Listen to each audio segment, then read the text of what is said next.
She leaned on the island, flipping my truck keys in her hand like a coin. Girls' night at Casey's. Jenna tossed out.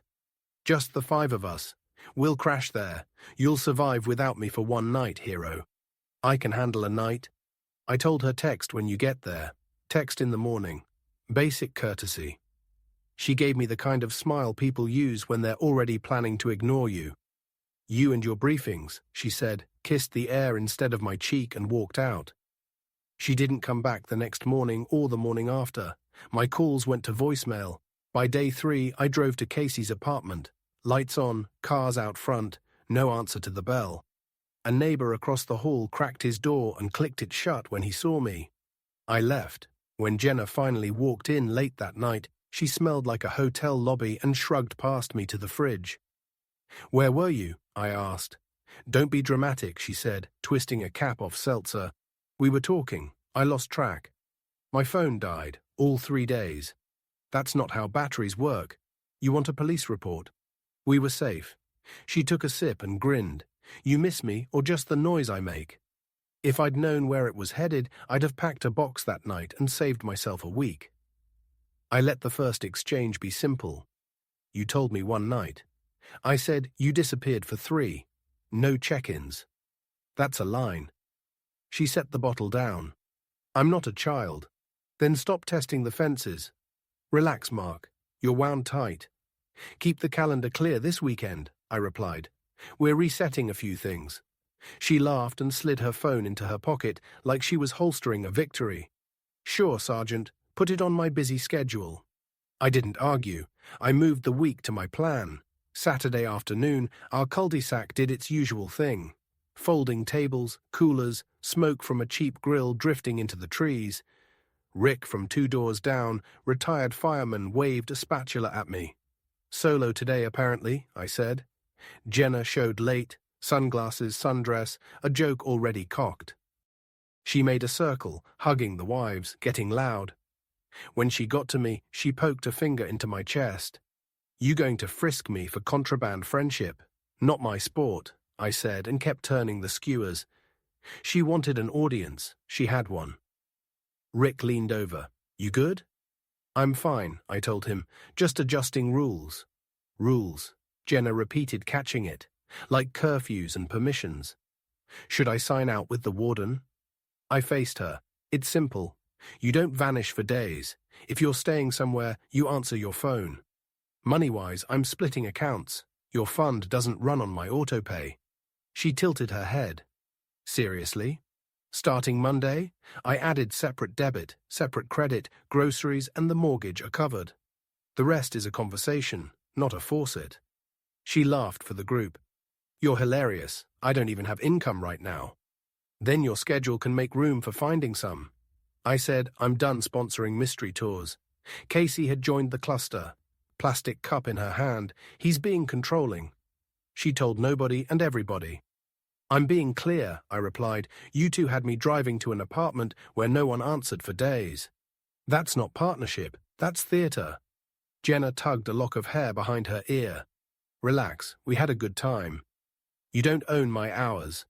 Rick's wife, Angie, shifted and said to Jenna in a voice that was friendly if you didn't listen too hard, "It's normal to check in." Jenna answered Angie with a smile that wasn't. "Well, survive." "Thanks." I set the tongs down. "New rule," I said to Jenna, not raising my voice. "No unplanned overnights. You want to be gone, you tell me. You don't. I plan without you. Seats get filled." She tapped the cooler lid closed with her heel. "Fine. Then I need the card for Sunday brunch." "No," I said. "Excuse me. I just told you how it works now." The silence that followed wasn't quiet. Kids yelling, eyes clinking, but it felt quiet anyway. Jenna's mouth tightened. "So I need your permission to eat eggs with my friends." "You need to show basic respect," I answered, "which includes staying reachable and not sending me the bill for things I didn't agree to. You want brunch? Enjoy brunch. I'm not paying for another disappearing act." She studied my face like there might be a trap door I'd forgotten to seal. "We'll talk at home," she said, and walked off with Casey. The wives exchanged those quick glances women trade when they're recalculating. Rick handed me a plate. You sure about that move? Yes, I said, and I'm ordering new locks for the side door this week. The contractor left them loose. Smart, he said. Always fix hinges before storms. Sunday morning, she tried soft power.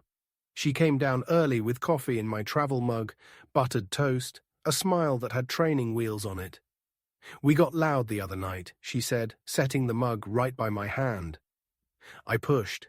You pushed back. I can admit that you can't. I agreed, taking the mug. It was my roast. She'd learned my ratio and used it like a coupon. I'll text more, Jenna went on, but you splitting accounts. That's extreme. It makes me feel separated. We needed separation, I answered. Clarity beats hope. So you don't trust me? I trust clear behavior, I said. Let's start there. She slid onto the stool. How about a reset Wednesday dinner? No agenda. I've got a late install. I told her Thursday instead, but the rules don't pause for dinner. She let the smile wobble just enough. You're being hard. I'm being a grown man, I said. There's a difference.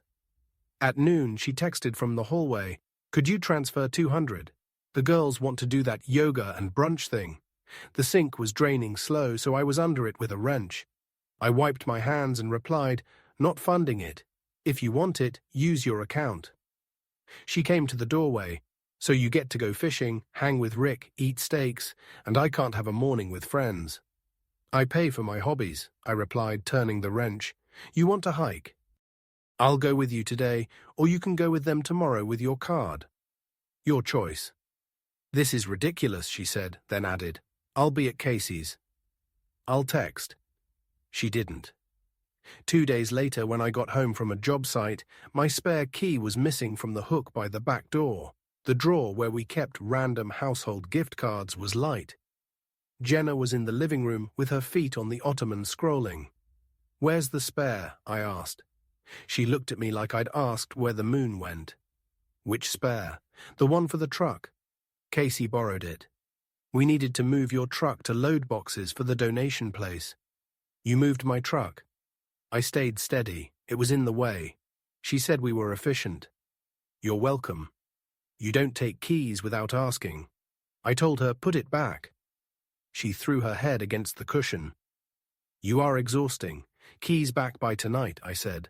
And while we're on it, don't touch my business cards. A client told me someone took a stack. Relax, she said, and turned the volume up on a reality show. Thursday was the date night, she'd suggested. At 4:00, she texted, rain check. The girls want to go hear live music. I'll probably crash at Casey's. Don't wait up. At 5, I texted back. Noted, we're done scheduling anything that depends on you. At 7, I moved my gym bag into the guest room and changed my alarm to 15 minutes earlier. I updated the shared calendar, separate schedules, separate budgets. Please respect. At 10, I drove to Casey's again, not to knock, but to check if my truck was parked on the street like a prop. It wasn't. An upstairs window had laughter leaking through it. I let the moment go. My initiative wasn't banging on a door for show. It was making this house run without chaos and letting the silence cut for once on her side.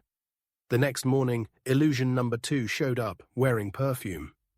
She slid into the kitchen while I was counting hardware screws for a supply run, arms around my waist, a voice by my ear. I've been thinking, she said. You're right about some things. I didn't twist away. Which things? The check-ins, the spending. I get carried away because you're so reliable. She pulled back to see my face. It's easy to think everything's taken care of and I want to be better, she said, punctuating it with a kiss that tasted like new leaf. Let's take a weekend away. My treat if you keep the accounts together. There it is, I answered. What? The price tag under the apology. Her eyes cooled. You're impossible. I'm consistent, I told her. We keep the accounts separate. If you want a weekend, great. You book your half, I'll book mine. She stepped back like I just offered to split a sandwich with a chainsaw. You're choosing money over us. I'm choosing clarity over confusion, I said. If that offends you, you're in the wrong house. She left the room. A door closed upstairs. The house went to its regular sounds: refrigerator hum, neighbor's mower, the kind of quiet you can plan inside. Monday morning, I found a credit card missing from the metal tray where we dropped our wallets. I checked my banking app. 3 airline tickets, 2 hotel charges pending, a ride service ping at 4:52 a.m. I called Jenna, straight to voicemail. I called again, rejected. A third time, rejected. Fourth, rejected. On the 5th, the screen flashed blocked. I stared at the truck keys on the counter, the tray that should have had a card in it, the wall calendar with a blank square where today lived. I didn't chase. I called Casey. She picked up on the second ring. "Hey, Mark." "Casey," I said. Jenna blocked me. "We're boarding," she answered. "It's loud. She'll call you later." "Tell her I'm filing for divorce," I said, "and tell her to enjoy the trip she paid for with my card." Casey went silent. Then, "Whoa, that's wow. 30 seconds of honesty saves a lot of time," I told her and hung up. 15 minutes later, my phone lit up like a slot machine. Unknown number, then another, then another. 15 missed calls in 30 minutes. I didn't pick up. I was busy. The boxes in the garage had been waiting for years. Seasonal clothes, old candles, a bin of scarves, a box labeled Jenna College. I pulled them into the light, opened the bedroom closet, folded what was hers into stacks, and kept it kind. No ripping, no theatrics. I left the photos in an envelope and slid it on top. I stripped the dresser to empty. I packed the bathroom drawer, makeup, cotton pads, a battered hair dryer. I taped lids and wrote with a marker. Then I loaded the truck. Diane, her mother, opened the door before I knocked.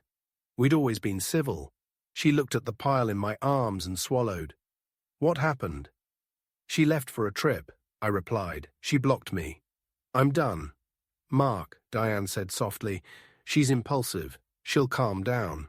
"I'm calm," I said. "Can I put these in the spare room?" She stepped back. "Put them down. I'll handle it." "I've changed the locks," I added. "She can arrange a time to get the rest of her things through you." "She'll lose it," Diane warned.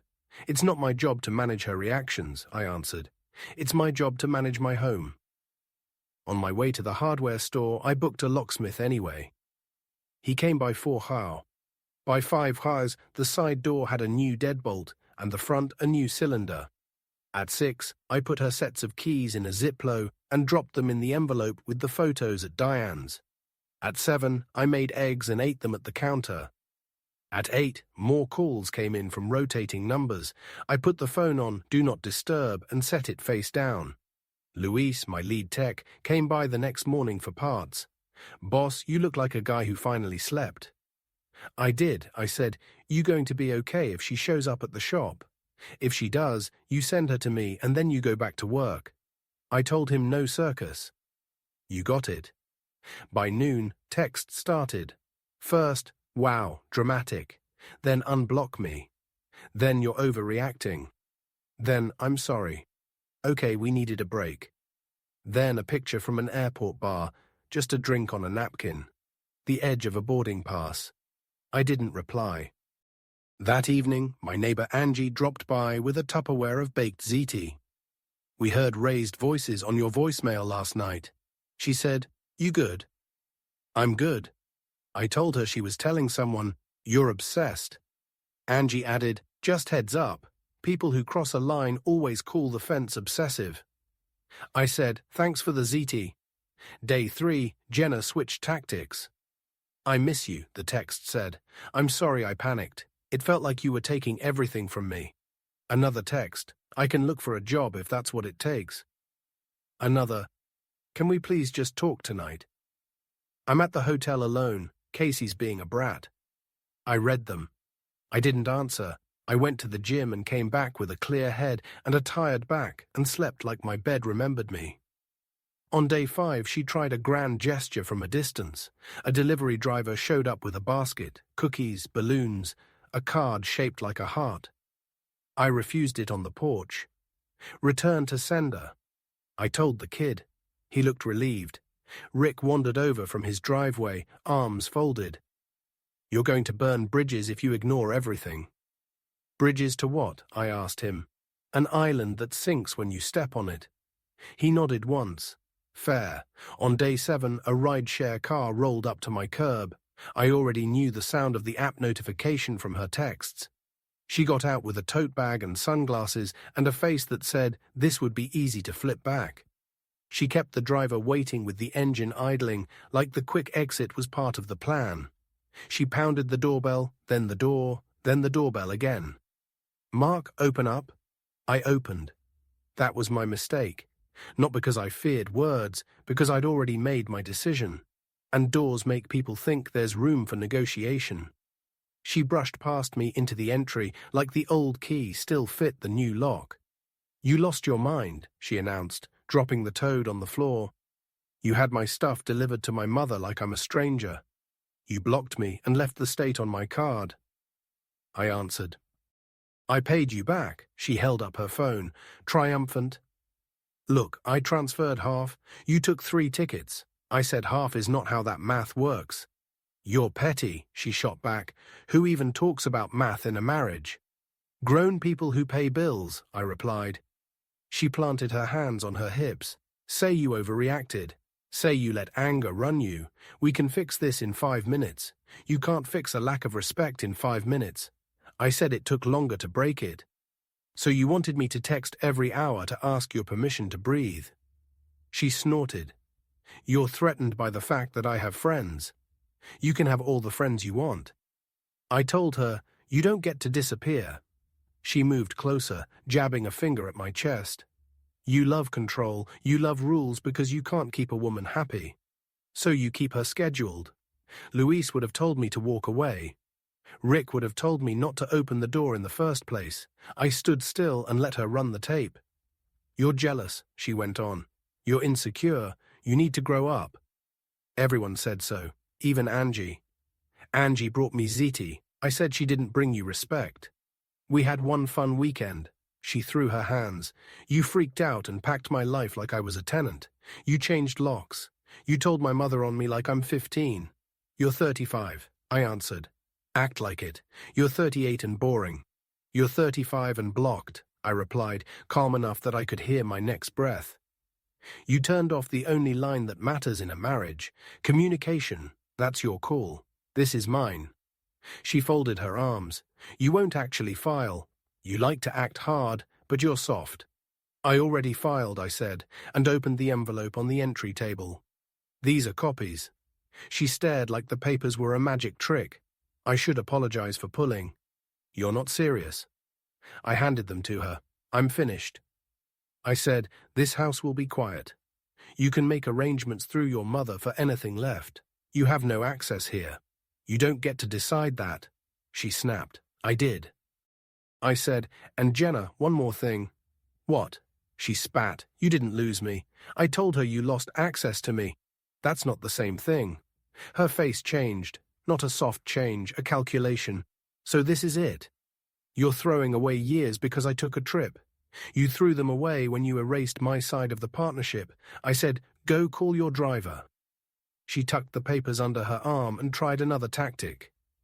Too sweet, too late. We can go to counseling. I'll get a job. I held up a hand. No, you had my attention. You used it to play games. The doors closed. I stepped aside and opened it wider. Out. She stood there another beat as if time would help her find the old key.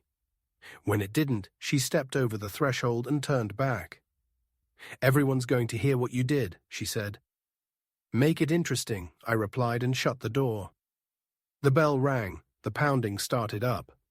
I dialed Diane. She's at your door, Diane asked. Yes, I'll come get her. Thank you. The banging continued until it didn't. Then tires. Then the sound of my house being a house again. I washed a glass and set it in the drying rack and let the quiet be proof. The next few months were paperwork and schedule management and more quiet than I'd had in years. We communicated through email and Diane. The settlement landed where it should. I kept my house, the truck, the tools, the business accounts, my dog-eared books, my weekends. She left with her clothes, her keepsakes, and a slice of savings. I wrote a check for without blinking. I didn't chase fairness like an award, I protected what I built. Rick saw me on a Sunday loading gear and nodded at the empty spot where her car used to claim shade. "You look lighter," he said. "I am," I said. "Anyone new?" He grinned like a neighbor who wanted a good ending, not a replacement, I told him. "I'm not shopping for holes to fill." He laughed. "That's a sentence. Things stabilize when one person stops supplying chaos." My mornings got precise again. Coffee at 6, calls at 7, sagsa. First service window at 8, paperwork at 4 sas, gym at 6, au revoir. On Fridays, I hit the bar down the street with Louise and 2 other guys from the trade. We kept it simple. Wings, a game on silent, talk about tools and what breaks them. On Saturdays, I fixed a leaky faucet for Angie and replaced a light fixture for Rick. Work is honest that way. You twist, you check, the water runs where it's supposed to. There's a lot to like in that. There was a woman eventually, Tessa. She runs a small landscaping crew and doesn't need anyone's card to buy dirt. We met because she parked her trailer crooked at the convenience store, and I offered to spot her backing up. She laughed. We traded numbers like adults, and when we had dinner, she told me she prefers early mornings to late nights. I told her that's exactly my speed. We keep it clean, no promises we don't cash. She texts if she's running late. I do the same. There's respect in both directions, and not a single performance. Jenna reached out more than once on a delay. "I'm sorry," she wrote the first time, months after the papers were signed. I didn't realize what I was doing. I didn't respond. The next time, "I'm lonely. Can we meet for coffee?" I didn't respond. Then I heard about Tessa. "I'm happy for you." That one made me stop for a second, but I still didn't answer. The last one was a voicemail that came on a Sunday night when she probably walked into a quiet apartment and leaned against a door that didn't open the way she wanted anymore. "I miss you," she said. "I miss how safe our life was." Then a pause. "Please call me." I didn't, not out of bitterness. Out of respect for what I'd learned. Doors close for a reason. Sometimes Angie asks if I ever think about what I could have done differently. I did exactly what I should have, just later than I should have done it, I tell her, and if she shows up again, she can knock on a different door. I still keep the spare key on the hook by the back door. It's labeled now, bright red tape on the ring, truck. Another hook sits next to it, empty, also labeled, respect. It's not sentimental. It's a joke I share with myself, the kind you earn. When I look back, I don't see a villain and a hero. I see a man who took himself seriously at last. I set rules that fit a grown life, and I enforced them without shouting. I didn't chase. I didn't campaign. I ended a game and started living. If you want neat words for it, here they are. She bet that comfort would keep me quiet. She lost. I walked my temper down the block and came back with a locksmith. I gave her a clean exit and kept my dignity. I live better now. Friends, work on schedule, weekends that don't include waiting for a ghost to text. There's a truck in my driveway that always starts, a woman who respects a calendar, a neighbor who borrows tools and returns them. Jenna, she's around in the way people are when they don't like the mirror. Single, scrolling, telling a friend a story where I'm unreasonable because the truth doesn't get her what she wants. Every few months, she tries another number, another apology, another tone. I don't hate her. I don't wish her anything. I just keep the door closed. The last time she called, the ringtone buzzed while Tessa and I were loading soil bags. I glanced at the screen, set the phone back on the tailgate, and lifted the next bag. Tessa didn't ask who it was. She just handed me another and said, "We'll need one more." "Yeah," I said and smiled. "One more that we actually planned."